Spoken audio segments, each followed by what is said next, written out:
Intel AMT s.ecurity hole lets hackers take control of corporate laptops. Intel is off to a rough start in 2018 with yet another security issue found impacting their products. Coming fast on the heels of Spectre and Meltdown is a security vulnerability in Intel's active management technology, AMT. The Intel Core processor with vPro feature is intended to help IT staff manage networked assets. Ironically, it is supposed to help administrators protect devices. This security risk flushes all that down the toilet. According to researchers at f.ecurity, the issue allows a local intruder to backdoor almost any corporate laptop in a matter of seconds, even if the BIOS password, TPM Pin, Bitlocker and login credentials are in place. No, we're not making this stuff up. This flaw has a high destructive potential and can be executed very quickly. The attacker does need to have physical access to the laptop, but there are several scenarios where this could prove to be a trivial issue. Harry Sintonen, one of f.ecurity's senior security consultants, describes using the evil maid scenario. This is where a pair of attackers identify a target, and while one distracts the mark, the other accesses the computer. Since the exploit can be completed in seconds, this tactic is quite viable.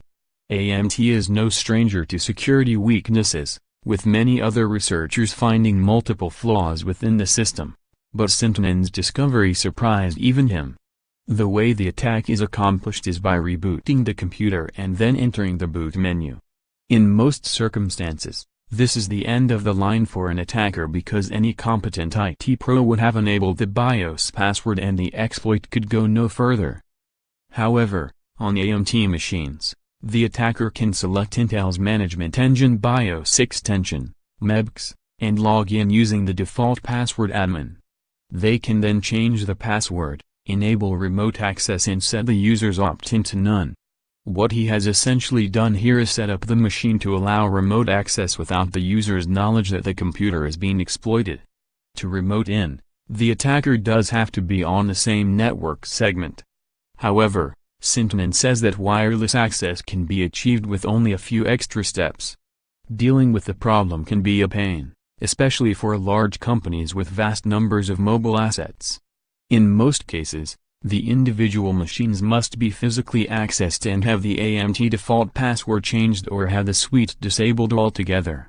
The security issue seems like something lifted straight from IT security officers' worst nightmares. f.ecurity advises that large companies first try to determine the number of affected devices remotely to find a more manageable number. There is no sense wasting time on laptops that do not have AMT. Organizations with Microsoft environments and domain-connected devices can also take advantage of the System Center Configuration Manager to provision AMT, said f.ecurity. If in the process of reconfiguration, a device is found with the AMT password set to an unknown value, assume the worst and initiate an incident response. First rule of cybersecurity? Never take unnecessary risks. For more details, see f.ecurity.